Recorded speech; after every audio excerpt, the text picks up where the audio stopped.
Canvas enables use of rubrics to convey expectations and scoring standards for assignments, discussions, and quizzes. This tutorial details how to create and associate a rubric with a series of assignments. First, click on Rubrics in the left-hand menu. Click the Add Rubric button,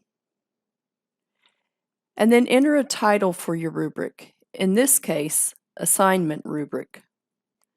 Click on the plus sign to add levels of ratings. Enter a score, title, and description for each level. Click the Add Criterion button and add 3 more criteria. Once your rubric is as you want, click the Create Rubric button.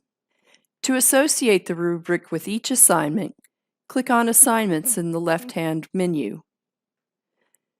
Select the particular assignment, click the Add Rubric button, and then select Find a Rubric.